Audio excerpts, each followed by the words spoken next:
dia, ouvintes do Medcast, bom dia, convidados. Hoje nós vamos falar sobre pesquisa etnográfica. A pesquisa que trataremos hoje vai falar sobre a estratégia da saúde da família e o contato dela com a medicina regional, isso numa comunidade de Manaus. Bom dia, eu me chamo Paulo, eu sou um dos condutores do primeiro podcast. Eu vou cumprimentar primeiro aqui a doutora Heloísa e o senhor Roberto, que a gente irá fazer algumas perguntas e irá entender como foi feita essa pesquisa. A senhora pode explicar para mim o que é uma pesquisa etnográfica, doutora Heloísa, por favor? Então, essa pesquisa etnográfica, ela acontece por meio da imersão do pesquisador naquela comunidade em que pretende se conhecer e compreender. Então, eu vou estar inserida naquele contexto, naquela convivência com aquela comunidade, tipo assim, viver mesmo tudo que aquela comunidade vive, com o objetivo de entender o que são os seus costumes, o que é a sua cultura, o que são as suas crenças.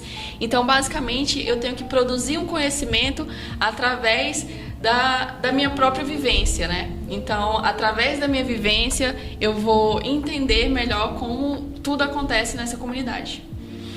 Certo. E quais são os métodos utilizados? Qual é a metodologia que você utiliza para conseguir interagir com eles? Então, a metodologia inicial, ela surge a partir de um objetivo, assim como todas as pesquisas científicas, ela surge com um objetivo. Nesse caso, dessa pesquisa na comunidade de Manaus, ela tinha como objetivo associar a equipe da saúde da família junto com os saberes tradicionais. Então, essa medicina ocidental, ela precisava caminhar com os saberes tradicionais, ou pelo menos estar alinhadas, digamos assim.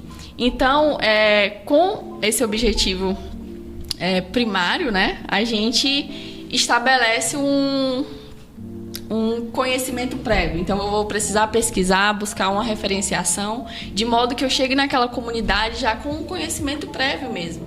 Então, eu preciso saber o que esperar daquela comunidade. Então, eu já fui com conhecimento do que esperar sobre as tradições, do que esperar sobre os costumes, né, sobre as próprias crenças deles. E o mais importante desse conhecimento prévio era chegar lá totalmente despida, digamos assim, dos meus próprios preconceitos. Então, eu não podia chegar lá e querer dizer que a medicina que eu conheço era melhor, digamos assim, ou mais importante do que a que eles têm lá. Então, eu precisava chegar lá aberta, realmente aberta. Eu precisava entender e compreender, eu precisava coletar o máximo de informações possíveis que pudesse auxiliar essa comunidade mesmo, entendeu? Então, o meu conhecimento, ele deveria servir para ajudar a comunidade. Então, doutora, quais aspectos sociais você identificou nesse território? Então, essa comunidade é a comunidade União, que ela fica na zona centro-sul de Manaus. É uma comunidade assim de extrema vulnerabilidade. Então, é uma comunidade que convive frequentemente com o roubo, com a violência, sofre com as enchentes, né? Então, a medicina não chega de forma efetiva lá. Então, acaba que essa comunidade, ela precisa frequentemente recorrer aos saberes tradicionais, porque a medicina, a biomedicina ou a medicina ocidental, como a gente conhece, a medicina dos médicos, vamos falar assim, ela não chega de forma efetiva. Então, eles constantemente buscam esses curandeiros. Com essa dificuldade, existe até um certo preconceito, uma certa aversão, assim, digamos assim, que eles preferem ser tratados por esses curandeiros regionais, enfim. Então, a maior dificuldade encontrada foi, de fato, driblar essa violência, driblar esse tipo como um impacto, sabe? Essa parede construída que existia entre os médicos e a própria comunidade. Às vezes não era nem tanto com os curandeiros, era com a própria comunidade, que não aceitava o tratamento, às vezes, imposto pela saúde da família, né? Pela equipe da saúde da família. Enfim, essa foi a maior... preferiam, né, o conhecimento regional. Acabavam preferindo o conhecimento regional. Então, durante a minha pesquisa, fui frequentemente acompanhada pelos agentes comunitários de saúde. Fui aconselhada até pelos próprios curandeiros a não chegar nessas comunidades desacompanhadas, justamente por essa aversão, pela violência, enfim. Uma coisa que ela falou que é bastante interessante, eu sou curandeiro, tenho 80 anos e naquele tempo, na minha comunidade, não existiam médicos. Os médicos eram os nossos saberes. Ou seja, pessoas que recebiam dons de espíritos para a cura e também pessoas com saberes tradicionais. Pessoas que pesquisavam em livros. E isso foi a nossa nosso primeiro meio de ajudar a comunidade. E quando chegou o método científico, a ajuda da equipe de saúde familiar, já foi muito depois. Então, nós valorizamos muito o nosso saber tradicional. Outra coisa também que ela falou sobre a violência. Nós recomendamos que ela não fosse sozinha, que ela fosse com equipe, pois lá é uma comunidade bastante violenta e que sofre com esse perigo territorial. Certo, eu e o Luiz agora vamos fazer algumas perguntas que a gente achou interessantes sobre esse processo de cura que já existia na comunidade, mesmo antes de ter acesso a médico. A gente achou muito interessante sobre isso. Você pode explicar algum método que vocês utilizam, que você tem conhecimento? Pode explicar pra gente como funciona? Bom, a gente utiliza muito a reza. Inclusive, meu exemplo eu recebi um dom de um espírito, e esse dom é o que permeou a minha vida e faz com que hoje eu possa exercer minha profissão. Mas alguns outros, alguns amigos também de profissão, outros curandeiros, eles aprenderam foi repassado através de gerações, através da oralidade, e também outros através de livros. O senhor pode falar mais como que o senhor recebeu esse dom? Bom, para mim é bastante estranho falar sobre isso, porque eu estava na floresta e eu recebi um baque no meio da floresta. Eu passei 12 horas sem sentido. Ou seja, e durante esse período, eu só lembro de uma coisa na minha vida antes disso. Eu bebia muito, muito, muito mesmo. Minha vida era beber. E durante esse tempo que eu passei 12 horas sem sentido, eu escutei a voz de um espírito. E esse espírito falou que eu viveria até 1980 ou mais, e que eu receberia um dom de curar pessoas. E eu não deveria cobrar por isso. Então o senhor faz tudo de graça, senhor Roberto? Fazemos tudo de graça, nada com o objetivo de ganhar dinheiro. Muito interessante essa parte de o senhor não se interessar na parte do dinheiro, a honestidade pelo dom que o senhor recebeu, né? Tem alguma experiência diferente que o senhor queira nos contar? Bom, uma vez nessas vezes que o espírito me chama, eu dormi. E eu lembro que o corpo fica, mas o espírito vai. E eu fui no Japão. Eu conheci os rios, eu corri, eu tinha um corpo totalmente diferente, um corpo de um corredor forte. E isso foi uma experiência incrível, incrível, incrível. Mas o senhor fica cansado com essas experiências? Eu canso muito, demais. Inclusive, uma vez eu até briguei com eles por causa disso. Eu disse que não ia fazer mais, não ia, porque isso estava me deixando bastante cansado. Mas mesmo cansado, eu continuo buscando exercer o meu dom. Eu não vou parar. É muito importante. Vou perguntar um pouco, eu quero saber um pouco sobre como funciona o parto, quais são os métodos que vocês utilizam. A gente achou muito interessante porque não tem auxílio de nenhum médico, é totalmente feito por pessoas da comunidade, né? Sim, além de curandeiro, eu também sou parteiro. E é importante lembrar porque algumas pessoas, primeiro vem o dom de cuidar, e depois esse dom de saber fazer o parto. Eu particularmente aprendi o parto. O de cuidar foi dom, mas o de parto eu aprendi. E foi no parto da minha primeira filha. Eles estavam maltratando muito ela. E inclusive tinha um senhor junto. Era até colombiano. E durante esse parto, eu percebi que poderia ser aprendido. E ele e as mulheres, as parteiras, elas tinham um livro. E a partir desse livro eu peguei, comecei a ler e aprendi. E isso se desenvolveu. E hoje nós temos algumas parteiras e eu sou uma dessas pessoas que faz esse trabalho.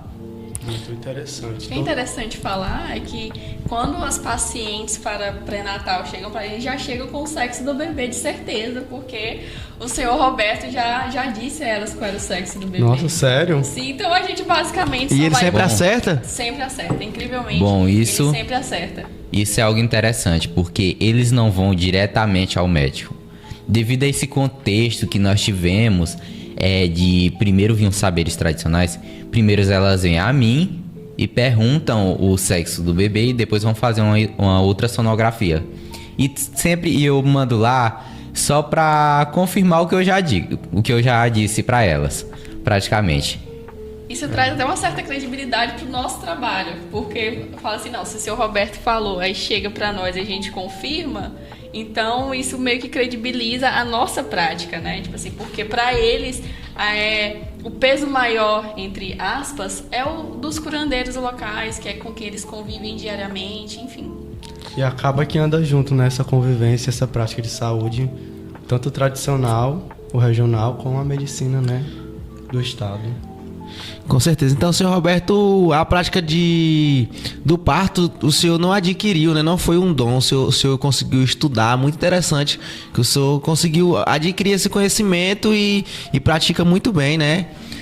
Eu falei que nem todos os nossos saberes tradicionais vêm através de dons. Alguns deles são repassados de geração para geração. Nós temos, assim, na nossa tradição, geralmente vai mais para os homens, esse dom. Já outros saberes são transmitidos de geração para geração. A avó ensinou para a mãe ensinou para a neta, e assim por diante. E outros não, através de estudos, como por exemplo, eu falei da questão do parto. O parto eu pude aprender de acordo com a minha experiência, do parto da minha primeira filha. Senhor Roberto, o senhor pode falar pra gente como foi esse contato da estratégia da saúde da família com vocês, curandeiros? Bom, primeiro que antes era bastante difícil existir essa convivência, porque a nossa comunidade se criou muito com esses saberes tradicionais. Existe um certo preconceito, com os médicos.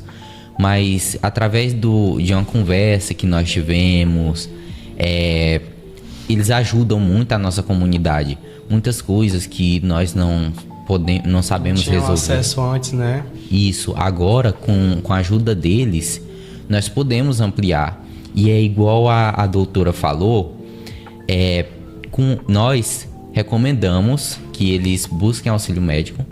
E eles também conseguem conviver harmonicamente com a gente. E recomendo também que muitas vezes busquem a nossa ajuda. E hoje, eu falei que nós não temos objetivos financeiros.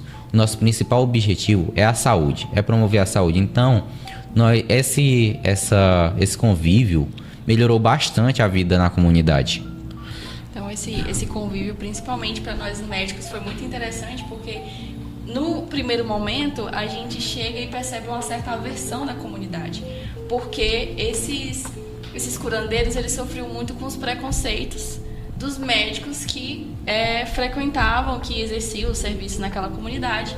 Então, eles conviveram com esse preconceito por muito tempo. Então, à medida que a gente chega e tenta desmistificar esse preconceito e até fazer com que a medicina ocidental caminhe lado a lado com os saberes tradicionais, até melhora a adesão da comunidade por exemplo, a frequentar as UBSs, enfim. Porque a confiar nos médicos, né? A confiar nos médicos, de fato, né? Porque os relatos, né, durante as entrevistas que fizemos, inclusive na casa dos próprios curandeiros, o que eles relatam é que associavam muito as práticas deles à feitiçaria, alguma coisa do mal. Então, existe relatos de pessoas que, por exemplo, exerciam essa medicina tradicional apenas com pessoas conhecidas, apenas com amigos ou com familiares, tentando fugir até desse preconceito de, tipo assim, de pessoas que faziam feitiçaria, associavam a prática a uma coisa do mal, digamos assim. Então, doutor, esse contato serviu também para tirar alguns preconceitos, algumas coisas que, tipo assim, melhorou a interação entre a comunidade e melhorou também para eles conseguirem frequentar entre os médicos, porque isso, eles tinham, tipo, uma visão prévia, sem ter o conhecimento, sem ter o contato. E com esse contato, vocês conseguiram interagir de uma forma cooperativa, né? Sim, é importante lembrar, igual ela falou, que o nosso trabalho foi muito associado a feitiçarias. Alguns amigos meus, objetos santos que eles usavam para praticar o trabalho foram quebrados, alguns foram agredidos. E o próprio médico também, que exerce um trabalho científico, ele tem até dificuldade de ter um contato com a gente, devido ao preconceito que existe na comunidade contra a gente e contra o trabalho deles. E hoje, com esse nosso trabalho, nós conseguimos trabalhar mão dupla para acabar com essa visão sobre o nosso trabalho. Como foi essa interação entre a comunidade e você? Como foi feito? O que você achou de importante, achou de interessante? O que teve de legal nessa interação? A minha principal interação, tipo assim, a metodologia utilizada nessa pesquisa foi por meio da entrevista com os próprios curandeiros. Então, como eu havia dito, a gente fez as entrevistas no ambiente em que esses curandeiros se sentissem seguros, né? No caso, nas próprias residências deles. Então, foi por meio do diálogo, assim, da gente sentar e eu fui lá como uma ouvinte. O que eu posso dizer é que eu fui lá como uma ouvinte. Eu queria saber deles, de onde surgiu o dom deles, né? Como eram essas práticas, de modo a compreender, né? E saber como utilizá-las na minha própria prática médica. Então, o que eu precisava fazer era associar a prática deles à minha. Então, a pesquisa de fato foi isso, né? Então, assim, por meio dessa entrevista, dessa conversação, eu compreendi as práticas deles. Então, assim, depois desse projeto, né, dessa pesquisa, a gente conseguiu atingir os objetivos prévios, né? Então, o que eu tiro dessa pesquisa é resultados, né, que vão servir para os futuros médicos que chegarão a essas comunidades, principalmente médicos que trabalham na equipe da saúde da família, que irão trabalhar lá nessas comunidades tradicionais. Então, E eu vi, doutora, que até os médicos de saúde da família, eles têm mais facilidade de aceitar esse contato com a medicina regional. Sim, sim. Então, a gente percebe uma mudança nessa medicina. Então, a partir do momento em que a medicina da família ela é uma escolha para esse médico, para esse futuro médico, ele vai ter que chegar nessas comunidades tradicionais com esse conhecimento prévio do que aquela comunidade vai oferecer para ele, do que aquela comunidade vai apresentar. Então, o objetivo desse projeto é esse, trazer esse conhecimento da importância do conhecimento das culturas tradicionais. Já tendo esse contato, como já tem pessoas que já foram na comunidade, já conseguiram ter uma interação harmônica, né, doutora? Vão perder esse medo e cada vez mais pessoas, mais médicos, mais profissionais da saúde vão querer interagir com os povos da comunidade, né? Sim, eu acho que o nosso principal problema, digamos assim, era fazer com que a comunidade se aderisse às nossas práticas. Então, eu acho que o objetivo ele foi alcançado. A gente consegue caminhar com a prática tradicional e com a medicina ocidental lado a lado, de modo que elas vão se auxiliar e uma não vai anular a outra. Então, é um conhecimento adquirido mesmo, tanto para a comunidade quanto para a gente enquanto médico. Seu Roberto, você pode me explicar algum método que você utilizava de forma mais detalhada, que a gente achou muito interessante, por favor? Um dos métodos é o método de puxar a barriga. Quando a mulher está grávida, ela vai à nossa residência para saber a posição da criança na barriga. E nós, através de massagens, nós sabemos qual a posição da criança. Inclusive, depois ela vai ao médico para confirmar o que a gente disse. E sempre dá certo esses métodos? Bom, é importante lembrar que o princípio do nosso trabalho é a honestidade. Nós não vamos prometer a cura ou a melhora se nós vemos que não tem o que fazer. Inclusive, uma vez uma mulher foi com uma criança, se eu não me engano tinha 2 anos, e ela queria que eu curasse. Só que eu percebi que não tinha mais jeito. Ela já iria descansar no colo de Deus. E eu falei isso, sabe? Eu até pensei em prometer uma melhora, mas realmente não tinha o que fazer. E quando a criança chegou em casa, faleceu. Inclusive, dias depois, a mulher veio me falar. Então, nós não fazemos algo que não é verdadeiro. É muito importante, então, sempre prezar pela honestidade, né, seu Roberto? Sim. Cabe ressaltar aqui que toda essa pesquisa foi realizada, aprovada pelo Comitê de Ética, né, doutora? E que também houve um embasamento na Política Nacional de Práticas Integrativas, né, que foi baseada na OMS. Qual a sua conclusão, doutora, sobre isso? Então, como você falou, é importante ressaltar que o governo federal ele reconhece essa necessidade de alinhar os saberes tradicionais com a medicina ocidental. Então, com isso, né, com o final da pesquisa, a gente conseguiu alcançar esse objetivo, que era, de fato, compreender esses saberes tradicionais e ver como eles poderiam auxiliar na nossa medicina realizada nas UBS, que a gente chama de fato, a medicina ocidental.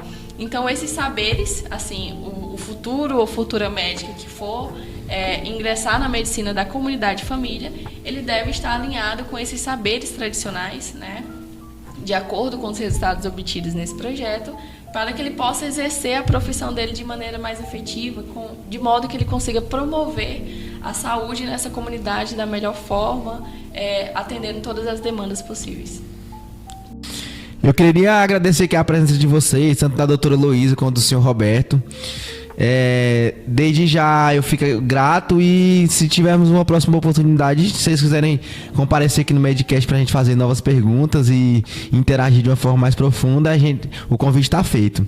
Eu que agradeço a oportunidade de poder falar desse projeto e da importância dele para a comunidade, de modo que ele possa ser exercido em outras comunidades, não só nas comunidades tradicionais do Amazonas, como em todas as outras regiões em que prevalecem esses costumes tradicionais. Bom, eu também quero agradecer. Em 80 anos de vida, eu nunca tive a oportunidade de falar sobre as minhas crenças, a nossa tradição, para um meio além da comunidade. E hoje, graças ao convite de vocês, eu pude compartilhar um pouco da minha experiência e de como é o nosso convívio cultural. Muito obrigado. Então, eu quero agradecer aos ouvintes e até o próximo Medcast.